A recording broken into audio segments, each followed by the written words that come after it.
Hello friends, SRJ classes में आपका बहुत बहुत स्वागत है। देखिए, कल हम जो पढ़ रहे थे वो था हमारा मौर्य वंश की शुरुआत और साथ ही साथ में चंद्रगुप्त मौर्य जी के बारे में हमने बातें पढ़ी थी।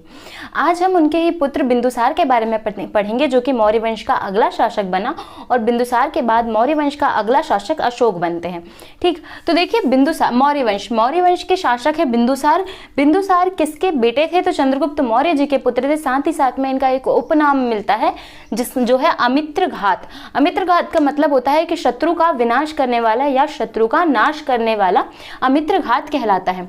साथ ही साथ में हम देखते हैं बिंदुसार एक कुशल शासक था, लेकिन इतना भी ज्यादा कुशल नहीं, मतलब इतना महान सम्राट नहीं बना। ये मात्र एक कुशल शासक था और इनके दरबार में दो राजदूत आए। जो पहले राजदूत थे उनका नाम था डायमेकस, और डायमेकस जो है वो सीरिया के राजा के राजदूत थे। वहीं दूसरे जो हैं वो हैं डियानीसियस मिस्र के राजा के राजदूत थे।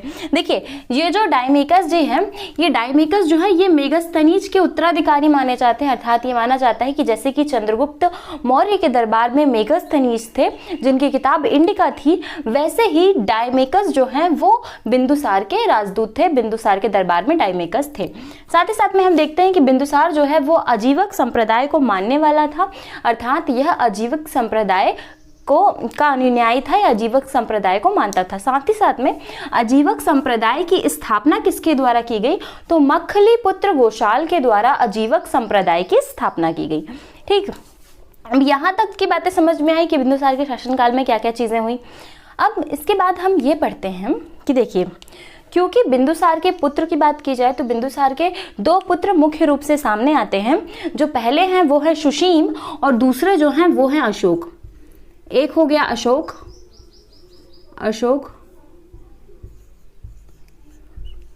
और दूसरे जो हैं वो हैं सुशीम। ठीक, इन दोनों पुत्रों के बारे में अब पता चलता है और बाकी तो इसके और भी बहुत सारे पुत्र थे, लेकिन ये दोनों पुत्र जो है वो प्रमुख रूप से देखे जाते हैं। देखिए, अब क्या होता है, ये जो बिंदुसार होता है, बिंदुसार का जो राजदूत होता है जिसका नाम होता है डायमेकस, तो ये डायमेकस से पूछता है एक दिन बिंदुसार कि अरे बताओ भैया, तुम्हारे यहाँ पे क्या क्या चीजें बहुत ज्यादा फेमस है। तो डायमेकस उनको बताता है कि हमारे यहाँ पे, अर्थात कहाँ पे, सीरिया में क्या क्या चीज फेमस है। तो सीरिया में 3 चीजें बहुत ज्यादा फेमस है। पहली जो होती है वो होती है मीठी मदिरा। देखिए, शराब जो होती है, वैसे हमने कभी ट्राई नहीं की, लेकिन जब कोई पीता है तो हम देखते हैं उसका जो फेस एक्सप्रेशन होता है, ऐसा लगता है कि बहुत कड़वी होती होगी। तो इसने बताया कि सीरिया में जो है वो मीठी मदिरा मिलती है, इसका मतलब मीठी शराब मिलती है। साथ ही साथ में दूसरी क्या चीज थी? तो दूसरी थी अंजीर, मतलब सूखे अंजीर यहाँ पे बहुत ज्यादा फेमस है। अच्छा, अंजीर क्या होता है? तो देखिए, एक इस प्रकार का फ्रूट होता है, ऐसे गोल होता है और बीच में इसके हल्का छोटा सा होल रहता है। और ये जो फ्रूट होता है ये काफी महंगा मिलता है, मतलब लगभग आप समझ सकते हैं 900 रुपए पर केजी के हिसाब से ये बिकता है। मतलब कितना एक्सपेंसिव फ्रूट है। और ये जो फ्रूट है ये फ्रूट 900 रुपए पर केजी के हिसाब से मिलता है। और दूसरी बात, इसे कभी भी क्या बोलते हैं, गर्भवती महिलाओं को नहीं खाना चाहिए, ये उनके लिए अच्छा नहीं होता। उसके बाद हम देखते हैं कि तीसरी कौन सी चीज थी। तो तीसरी चीज जो थी वो थी दार्शनिक। मतलब ये 3 चीजों के बारे में डायमेकस के द्वारा बताया गया। पहला था अंजीर, दूसरा जो था वो था मीठी मदिरा, और तीसरा जो प्रोडक्ट है वो है दार्शनिक। दार्शनिक का मतलब क्या हो? दार्शनिक का मतलब यह है कि वह व्यक्ति जिसने दर्शन शास्त्र पढ़ा हो और वह व्यक्ति जो बहुत ज्यादा समझदार हो और दर्शन का जिसने अध्ययन किया हो, वह दार्शनिक कहलाता है। तो इन तीनों चीजों के बारे में जैसे ही बिंदुसार को पता चलो तो बिंदुसार ने डायमेकस से कहा कि भाई सीरिया के राजा से बोलो कि हमको ये तीनों चीजें चाहिए। लेकिन सीरिया के राजा के द्वारा मीठी मदिरा और अंजीर दे दिए गए, मतलब उसने अंजीर भी दे दी और मीठी मदिरा भी दे दी, लेकिन उसने दार्शनिक देने से मना कर दिया। और इसका सिंपल रीजन ये था कि सीरिया के राजा के द्वारा कहा गया कि हम शिक्षा का व्यापार नहीं करते, मतलब हम दर्शन का व्यापार नहीं करते। मतलब सीधी सी बात है, ये जो दार्शनिक है ये उनके देश के हैं, पहली बात। और दूसरी बात, क्योंकि ये एक शिक्षक है तो ये शिक्षा और शिक्षकों का व्यापार नहीं करते, उन्होंने मना कर दिया। और वही हमारे देश के देखिए, हमारे देश के जितने साइंटिस्ट हैं, आधे से ज्यादा साइंटिस्ट जो है वो नासा में जाके बैठे हुए हैं। तो यही बात हो जाती है। तो यहाँ पे ये इनको पहले से ही पता था कि शिक्षा और शिक्षकों का व्यापार नहीं किया जाता। फिर हम देखते हैं कि बिंदुसार के शासनकाल में और क्या इंपॉर्टेंट चीज होती है। तो बिंदुसार के शासनकाल में जो हमारा ऊपर वाला एरिया है, भारत के ऊपर वाला, मतलब जो जम्मू एंड कश्मीर वाला एरिया है, जम्मू एंड कश्मीर वाले एरिया पे हो जाता है विद्रोह। वो लोग कहते हैं कि भैया हम मगध में मिलके नहीं रह सकते। और वहीं दूसरा जो क्षेत्र था जो था हमारा अवंती, मतलब अवंती अर्थात एमपी का जो क्षेत्र था, वहां भी विद्रोह चल रहा होता है। मतलब बिंदुसार के शासनकाल में दो जगह विद्रोह होते हैं, एक होता है जम्मू कश्मीर में और दूसरा होता है मध्य प्रदेश में। तो जो विद्रोह होता है, इस विद्रोह को दबाने के लिए बिंदुसार अपने दोनों बेटों सुशीम और अशोक दोनों को पहुंचाता है। तो सुशीम को पहुंचाता है ये जम्मू कश्मीर और अशोक को पहुंचाता है मध्य प्रदेश में अवंती में। अशोक अवंती का प्रांतपाल भी था। साथ ही साथ में हम इसके बाद देखते हैं कि क्योंकि यहाँ पर जब सुशीम जाता है जम्मू कश्मीर में तो ये यहाँ के विद्रोह को दबा नहीं पाता, और यहाँ का विद्रोह ना दबाने के कारण इसे वापस बुलाते हैं। बिंदुसार से बोलता है बेटा तुमसे नहीं हो पाएगा, तुम वापस आ जाओ, वो तुम्हारा छोटा वाला भाई जाएगा, वही काम करेगा। तो उसके बाद यहाँ से जम्मू कश्मीर से सुशीम वापस आते हैं और अशोक को जम्मू कश्मीर में भेजा जाता है। अर्थात बिंदुसार के समय में होने वाले दोनों विद्रोहों को अशोक के द्वारा ही दबाया गया। पहले सुशीम को भेजा गया था जम्मू कश्मीर, पर उसके बाद वो वहां पे ठीक नहीं कर पाया सारी चीजें, तो उसे वापस बुला लिया गया। देखिए यहाँ तक की चीजें समझ में आई, तो ये सारा कॉन्सेप्ट हमारा बिंदुसार का खत्म हो जाता है। यहाँ पर बिंदुसार के बारे में इससे ज्यादा इंपॉर्टेंट कोई दूसरी चीज नहीं है। अच्छा, ये इस विद्रोह की जानकारी कैसे प्राप्त होती है ये हमें याद रहना है। तो जम्मू कश्मीर के जो विद्रोह है उसकी जानकारी हमें मिलती है राजतरंगिणी से। राजतरंगिणी एक किताब है जो कि कल्हड़ के द्वारा लिखी गई थी। इससे हमें जम्मू कश्मीर के इतिहास की जानकारी मिलती है। ठीक, अब इसके बाद जो अगला शासक आता है वो है हमारा अशोक। देखिए इसके बाद जो हम अगला शासक पढ़ते हैं वो होता है अशोक। तो इसको यहां से क्लियर कर देते हैं।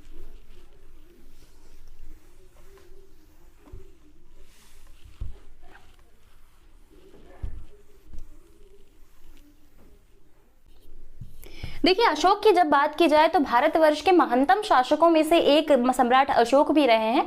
और सम्राट अशोक के बारे में जब पढ़ा जाता है तो इनके जन्म की बात की जाए तो 304 बीसी में इनका जन्म पाटलिपुत्रा में हुआ था। बिंदुसार के पुत्र सम्राट अशोक जी थे।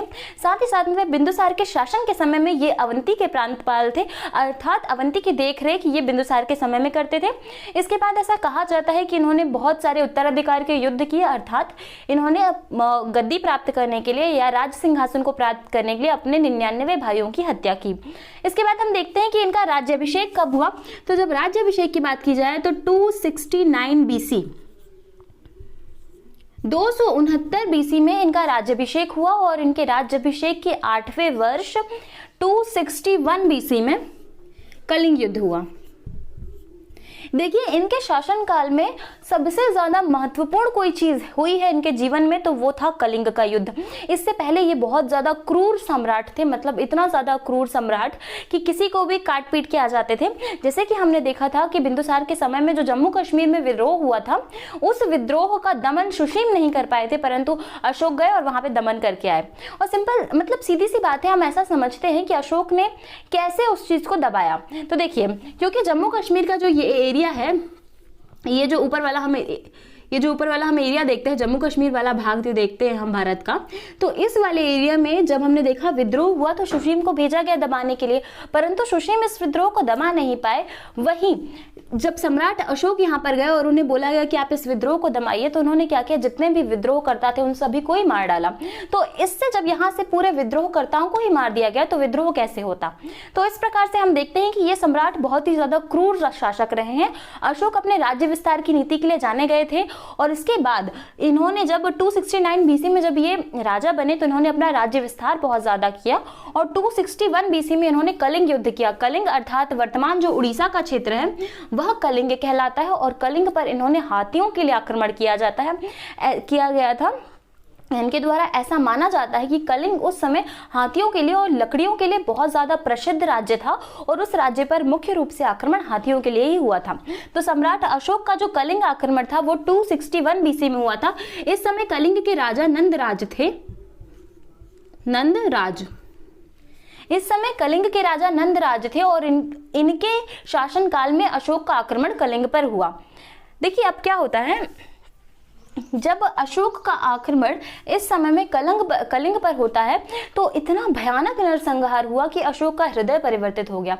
देखिए, एक ऐसा शासक जिसे सैनिकों की मौत देखना तो आसान रहता है जिस शासक के लिए, लेकिन अगर वही शासक देखे कि कलिंग में छोटे छोटे बच्चों को, बूढ़े लोगों को और औरतों को और 3 से 4 साल के बच्चों को तक ही नरसंहार में काट के मार दिया गया, केवल सिर्फ और सिर्फ राज्य विस्तार के लिए, सिर्फ अपनी सीमा यहां से बढ़ाकर यहां तक लाने के लिए। तो इस प्रकार से सम्राट अशोक समझते हैं कि ये इस चीज में कुछ नहीं रखा और इनका मन बहुत ज्यादा व्यथित हो जाता है, ये बहुत ज्यादा हाइपर टेंशन में चले जाते हैं और इन्होंने उसी टाइम से ये युद्ध के मैदान में ही अपने हथियार त्याग देते हैं और ये प्रण लेते हैं कि ये कभी भी हथियार नहीं उठाएंगे।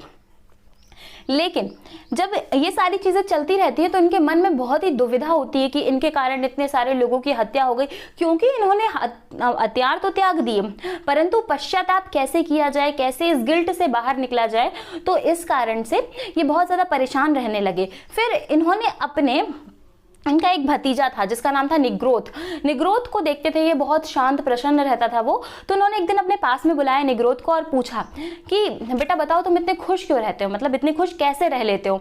तो उसने बताया कि मैं बौद्ध धर्म का पालन करता हूँ और बौद्ध धर्म के 10 शीलों को मानता हूँ, तो इस प्रकार से मैं खुश रहता हूँ। तो ये जानना चाहते थे कि बौद्ध धर्म क्या होता है, लेकिन निग्रोध क्योंकि बौद्ध धर्म के बारे में इतनी ज्यादा जानकारी नहीं रखता था, तो इस कारण से वह इन्हें लेके गया उपगुप्त के पास। और जब सम्राट अशोक उपगुप्त के पास गए तो उपगुप्त के द्वारा ही सम्राट अशोक को बौद्ध धर्म की दीक्षा दी गई और अशोक का धम्म कहलाया ये। यहां तक की बातें क्लियर है, यहां तक की स्टोरी आपके दिमाग में क्लियर हो गई।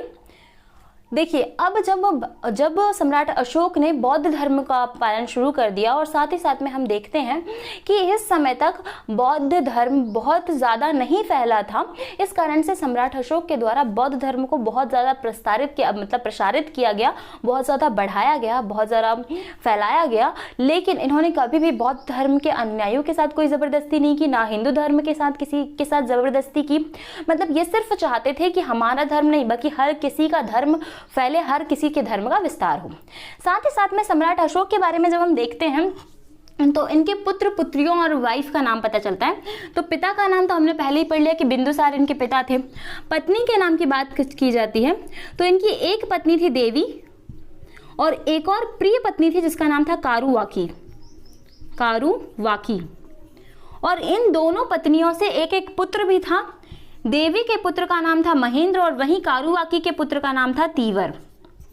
साथ ही साथ में अशोक की एक पुत्री का नाम सामने आता है जिसका नाम था संघमित्रा, और महेंद्र और संघमित्रा दोनों को ही अशोक ने श्रीलंका भेजा था बौद्ध धर्म के प्रचार और प्रसार के लिए।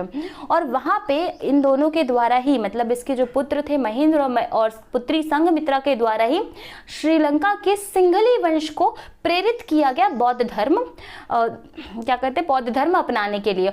और इसके बाद श्रीलंका में बौद्ध धर्म का जितना भी प्रचार प्रसार हुआ था वो इनके ही बलबूते पर हुआ था।